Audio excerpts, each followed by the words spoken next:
শুরুতেই সংবাদ শিরোনাম।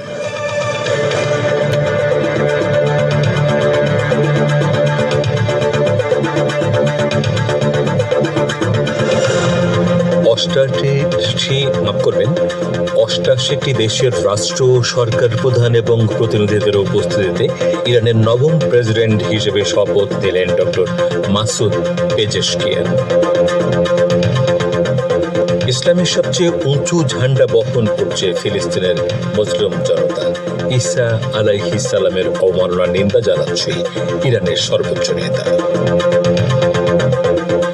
কোটা আন্দোলনে বেআইনি হত্যাকাণ্ডে জাতিসংঘ সহ ইইউ এর গভীর উদ্বেগ, জামায়াতকে নিষিদ্ধ করা হচ্ছে জানালেন আইনমন্ত্রী। এবং ভারতের কেরালায় ভয়াবহ ভূমিধস, নিহতের সংখ্যা বেড়ে 93, এখন পর্যন্ত 250 জনকে জীবিত। আসসালামু আলাইকুম। এতক্ষণ গুরুত্বপূর্ণ সংবাদ শিরোনাম শুনলেন। এবারে বিস্তারিত বিশ্ব সংবাদে আপনাদের স্বাগত জানাচ্ছি। আমি গাজী আব্দুর রশিদ। ইসলামী প্রজাতন্ত্র ইরানের নবম প্রেসিডেন্ট হিসেবে শপথ নিয়েছেন ডক্টর মাসুদ পেজেশকিয়ান। আজ স্থানীয় সময় বিকেল 4টায় জাতীয় সংসদ ভবনের প্রধান হলে তাঁর শপথ অনুষ্ঠান হয়।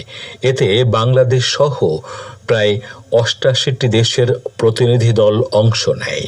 বিদেশি প্রতিনিধি দলগুলোতে রয়েছে বিভিন্ন দেশের প্রেসিডেন্ট, ভাইস প্রেসিডেন্ট, মন্ত্রী, উপমন্ত্রী, জাতীয় সংসদের সদস্য, রাষ্ট্রদূত এবং 600 দেশি বিদেশি সাংবাদিক। শপথ গ্রহণ অনুষ্ঠানে তাজিকিস্তানের প্রেসিডেন্ট ইমামলি রহমান, উজবেকিস্তানের সংসদ স্পিকার নুরুদ্দিন জোন ইসমাইলভ, মিশরের পররাষ্ট্রমন্ত্রী বাদর আবদুল্লাতি, কঙ্গোর পররাষ্ট্রমন্ত্রী থেরেসে কাইকোয়াম্বা ওয়াগনার, ব্রাজিলের ভাইস প্রেসিডেন্ট জেরাল্ডো আলকামিন উপস্থিত ছিলেন। এছাড়া ইউরোপীয় ইউনিয়নের উপপ্রধান এনরিক মোরা, জাপানের পররাষ্ট্র প্রতিমন্ত্রী, দক্ষিণ আফ্রিকার উপপররাষ্ট্রমন্ত্রী, দক্ষিণ কোরিয়ার উপপররাষ্ট্রমন্ত্রী এবং সাংহাই সহযোগিতা পরিষদের মহাসচিব এই অনুষ্ঠানে অংশ নেন। এর দুদিন আগে সর্বোচ্চ নেতা আয়াতুল্লাহিল উজমা খামেনেই আনুষ্ঠানিকভাবে মাসুদ পেজেশকিয়ানকে প্রেসিডেন্ট হিসেবে দায়িত্ব পালনের অনুমোদন দিয়েছেন। ইসলামী প্রজাতন্ত্র ইরানের সর্বোচ্চ নেতা আয়াতুল্লাহিল উজমা খামেনেই বলেছেন, বর্তমানে ইসলামের সবচেয়ে উঁচু ঝান্ডা বহন করছে গাজা তথা ফিলিস্তিনের জনগণ। ফিলিস্তিনের ইসলামী প্রতিরোধ আন্দোলন হামাসের রাজনৈতিক ব্যুরোর প্রধান ইসমাইল হানিয়া ও ইসলামী জিহাদ আন্দোলনের মহাসচিব জিয়াদ আন-নাখালা আজ ইরানের সর্বোচ্চ নেতা আয়াতুল্লাহিল উজমা খামেনেইর সঙ্গে সাক্ষাৎ করতে গেলে তিনি একথা বলেন। আয়াতুল্লাহ খামেনেই বলেন, গাজার জনগণের প্রতিরোধের কল্যাণে ইসলাম প্রচারের জন্য আরও বেশি উপযুক্ত ক্ষেত্র তৈরি হয়েছে। সর্বোচ্চ নেতা বলেন, বর্তমানে বিশ্বব্যাপী ইসলাম ধর্মের প্রতি ক্রমবর্ধমান আগ্রহ গাজাবাসী তথা ফিলিস্তিনি জাতির প্রতিরোধের মহত্বকেই তুলে ধরছে।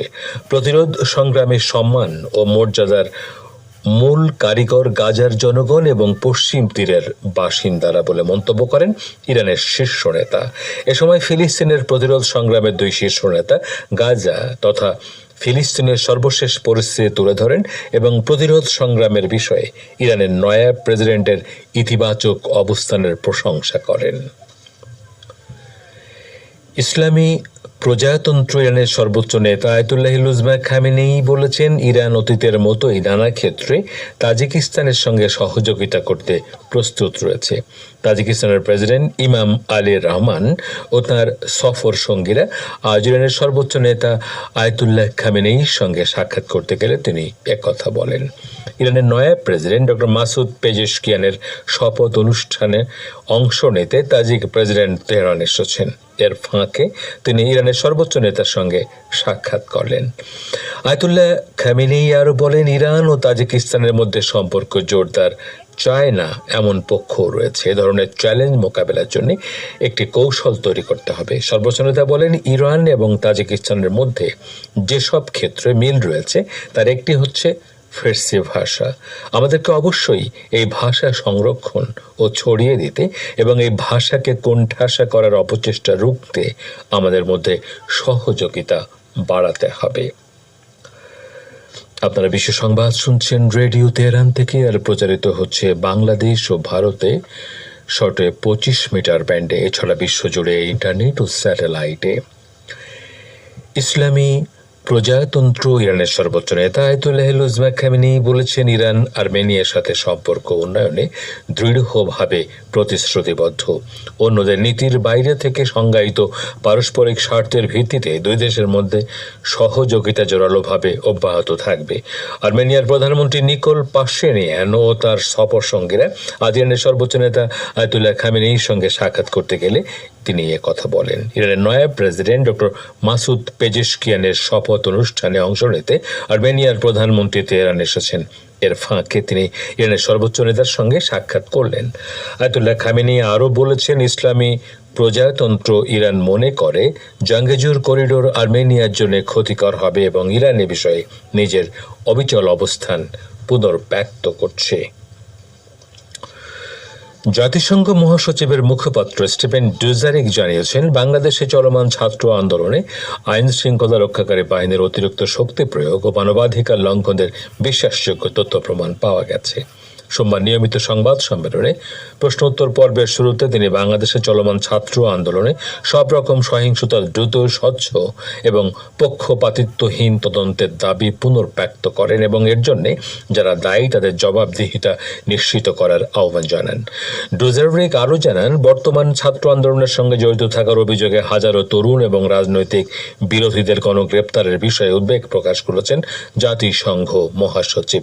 মত প্রকাশের স্বাধীনতা এবং শান্তিপূর্ণ মহাসমাবেশের অধিকার চর্চার ক্ষেত্রে যথাযথ প্রক্রিয়ার গুরুত্বের উপর জোর দিয়েছেন তিনি। এদিকে ইউরোপীয় ইউনিয়নের পররাষ্ট্রনীতি বিষয়ক প্রধান জোসেফ বোরেল কোটা সংস্কার আন্দোলনে ঘিরে বাংলাদেশ সরকারের শুট অন সাইট নীতি এবং বেআইনি হত্যাকাণ্ডের ঘটনায় গভীর উদ্বেগ জানিয়েছেন। সাবেক পররাষ্ট্রমন্ত্রী একে আব্দুল মোমেনের সঙ্গে এক বৈঠকে তিনি গভীর উদ্বেগ প্রকাশ করে বলে ইউএর বিবৃতিতে উল্লেখ করা হয়েছে। এদিকে বাংলাদেশ জামায়াতে ইসলামী ও ইসলামী ছাত্র শিবিরকে আগামীকাল বুধবারের মধ্যে নির্বাহী আদেশে নিষিদ্ধ করা হচ্ছে বলে জানিয়েছেন আইনমন্ত্রী আনিসুল হক। আজ সচিবালয়ে আইন মন্ত্রণালয়ে সাংবাদিকদের প্রশ্নের উত্তরে তিনি একথা জানান। আইনমন্ত্রী বলেন, প্রধানমন্ত্রী আমাকে নির্দেশনা দিয়েছেন আগামীকালকের মধ্যে একটি ব্যবস্থা নিতে। আমি কিছুক্ষণ পর স্বরাষ্ট্রমন্ত্রীর সঙ্গে এ নিয়ে বসবো এবং সেখানে আমরা সিদ্ধান্ত নেব। আমি কিছুক্ষণ পর সিদ্ধান্তের কথা জানাবো। কোন আইন প্রক্রিয়ায় হবে তা যখন আমরা সিদ্ধান্ত নেব তখন বলবো। এদিকে আজ গণমাধ্যমে পাঠানো এক বিবৃতিতে 14 দলের সিদ্ধান্তের নিন্দা জানিয়ে জামাতে ইসলামের আমির ডাক্তার শফিকুর রহমান বলেছেন, জামাত নিষিদ্ধের সিদ্ধান্ত বেআইনি, এখতিয়ার বহির্ভূত ও সংবিধান পরিপন্থী। তিনি বলেন, 14 দলীয় জোট একটি রাজনৈতিক প্ল্যাটফর্ম। একটি রাজনৈতিক দল বা জোট অন্য একটি রাজনৈতিক দলের বিষয়ে কোনো সিদ্ধান্ত নিতে পারে না। ভারতের কেরালায় ভয়াবহ ভূমিধসে নিহতের সংখ্যা বেড়ে 106 জনে দাঁড়িয়েছে। টানা 4 ঘন্টা বৃষ্টিপাতের পর আজ ভোরে রাজ্যটির ওয়েনাড জেলার পাহাড়ি মেম্পেদিয়া এলাকায় ওই ভূমিধস হয়। রাজ্যের দুর্যোগ মোকাবিলা সংস্থা Kerala state disaster management authority KCDMA জানিয়েছে, এখনো বহু মানুষ আটকে পড়ে আছেন। তাদের উদ্ধারে তৎপরতা চালাচ্ছেন KCDMA ও কেন্দ্রীয় সরকারের অধীন দুর্যোগ মোকাবেলা সংস্থার কর্মীরা।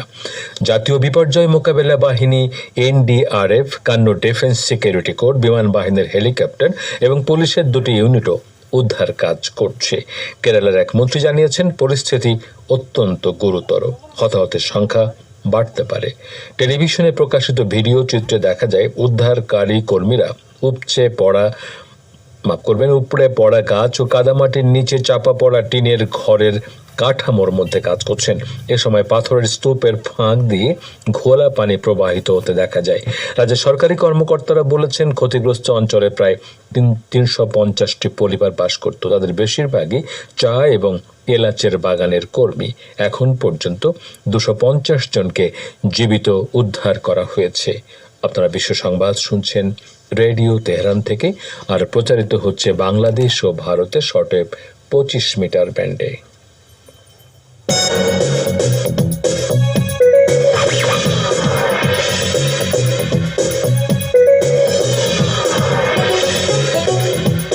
রেডিও তেহরান, খবরের সঙ্গে 24 ঘন্টা।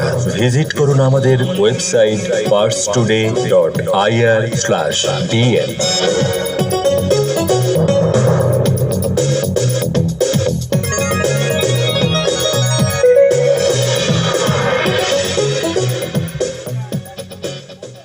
আবারও ফিরে এলাম বিশ্ব সংবাদে।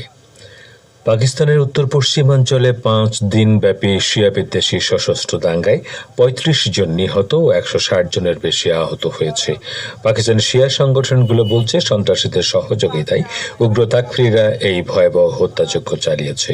আফগানিস্তানের সীমান্তবর্তী পাকিস্তানের উত্তর পশ্চিমাঞ্চলীয় পারাচিনের এলাকায় আবারও আহলে বাইতের অনুসারী শিয়া সম্প্রদায়ের বিরুদ্ধে হত্যাযজ্ঞ চালানো হয়েছে। ফার্স্ট টুডে ফার্সি জানাচ্ছে, গত কয়েকদিনের তাকফিরিদের ভয়াবহ হামলায় ওই অঞ্চলের নিরাপত্তা পরিস্থিতি চরম সংকটময় হয়ে উঠেছে। স্থানীয় সূত্রগুলো বলছে, তেহরিকে তালেবান পাকিস্তান ও লস্করে জাঙ্গুই গোষ্ঠীর সন্ত্রাসীরা এই হত্যাযজ্ঞ চালিয়েছে, যার শিকার হয়েছেন বেশ কয়েকজন শিক্ষক সহ স্থানীয় অধিবাসীরা।